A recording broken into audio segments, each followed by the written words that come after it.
Don't speak negatively about yourself, even as a joke. Your body doesn't know the difference. Words are energy and they cast spells. That's why it's called spelling. Change the way you speak about yourself and you can change your life. That's something, Bruce. Beautifully put.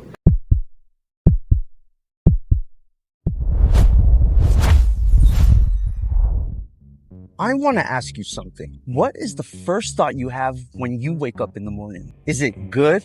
Or is it dark even before your feet hit the floor?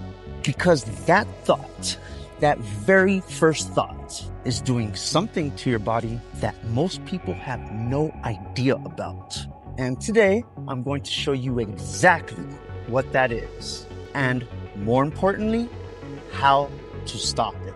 Here is what's happening in your body when your thoughts are mostly negative. Your brain has one job it cares about more than anything else. Keep you alive.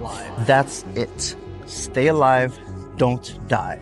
So your brain is always watching, always asking, is something wrong?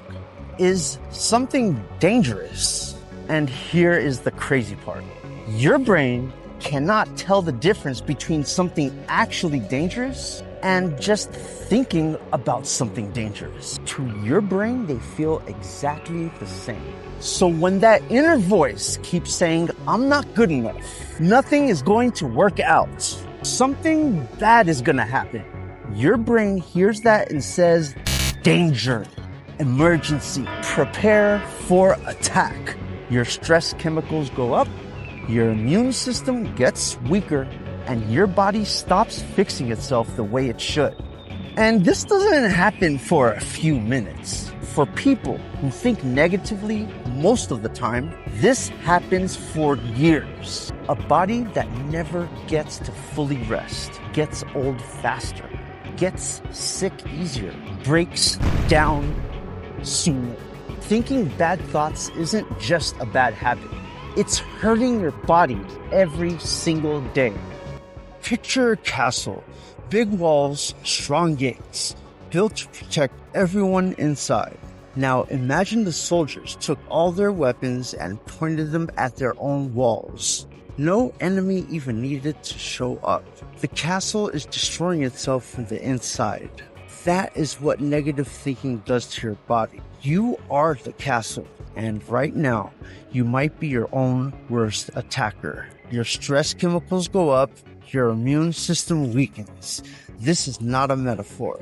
This is biology. Negative thinking is a physical event happening inside your body. Every single day it continues. Now, here is where it gets really tricky. Negative thinking doesn't stay in your head. After a while, it starts to change what you see. Your brain gets so used to looking for what's wrong that even when something good happens, your mind will immediately look for the problem in it. You get a compliment. Your brain says, they're just being nice. Something works out. Your brain says, yeah, but it won't last. You have a good day. Your brain says, okay, but what's coming next? And the scariest part, after long enough, you stop thinking of negativity as something you do, and you start thinking of it as something you are. It becomes your personality. That's just how I am. I'm a realist. I've been through too much to hope. No, that is not who you are. That's a habit that got so comfortable, it started wearing your name. And the world keeps feeding it. The news, social media, all of it saying, be afraid, be angry, don't trust, don't hope. But here's what I need you to know. That same brain that learned to be negative can learn something completely different. Imagine wearing dark glasses your whole life. Everything looks gray. You think that's just what the world looks like. But the world was never gray. The glasses were. Negative thinking is those glasses. And the good news is, glasses can come off. After long enough, the mask stops feeling like a mask. It starts feeling like your face. But it's not. It was never your face. It was just a habit you wore long enough to forget you put it on. Now, let me show you what Judaism has been teaching about this for hundreds of years. There's a Jewish book called the Tanya, written over 200 years ago by a rabbi named Rabbi Schneur Zalman. And in this book, he said something that will change how you see yourself forever. He says every single person has two voices inside of them, two souls. The first one he calls the animal soul. This voice is loud. This voice is fast. It is scared. All it wants to do is keep you safe by keeping you small. Don't try. Don't hope. Don't risk it. Stay where it's safe. It looks for danger everywhere, even when there is no danger. The second one he calls the divine soul. This voice is quieter. It is slower. It believes in you. It sees what you could become. It says there's something worth building here. Keep going. Both voices are inside you right now. Both are real. But here's the key. You get to listen to which one you listen to.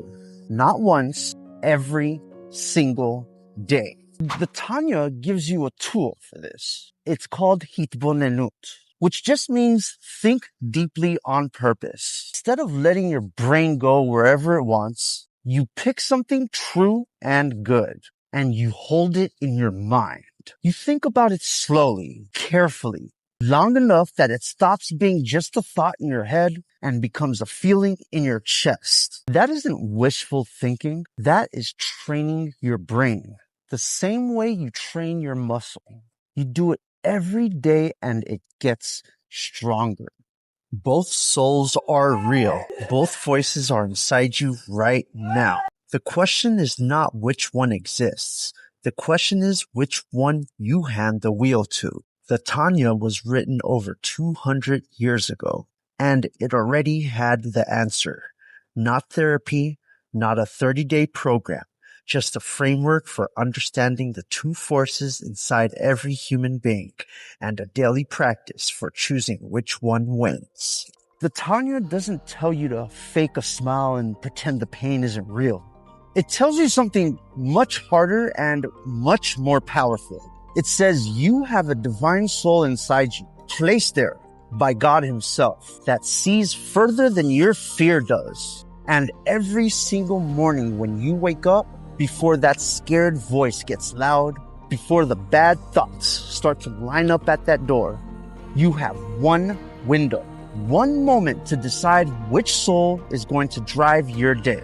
The animal soul will always find a reason to stay small, to stay stuck, to stay safe.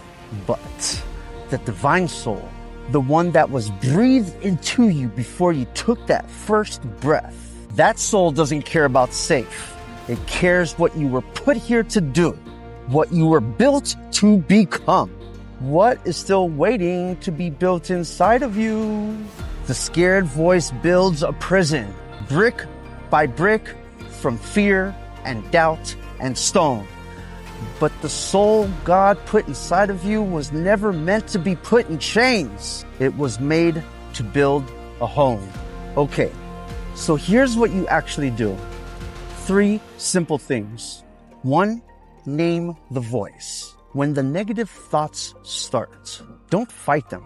Just say, that's my animal soul. That's the scared part. Not that's the truth about me. Just name it.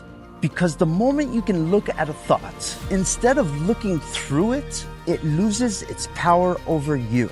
You aren't your worst thought. You are the one watching the thought. Remember that. 2, train your brain on purpose every morning. Before your phone, before the news, before anything else, take 5 minutes. Think of one true good thing. It doesn't have to be big. I woke up today. I have people who care about me. I have survived hard things before. Hold that thought. Breathe with it. Let it move from your head down to your chest. Do this every single day. This is Hitbonenut made simple. It is brain training, and it works. 3, understand what you are really fighting. The world doesn't want you to be positive. Angry people click more. Scared people buy more. Hopeless people are easier to control. So choosing to believe that good things are possible for you, that is not weak. That is one of the bravest things you can do. The formless person opts out of that fear program.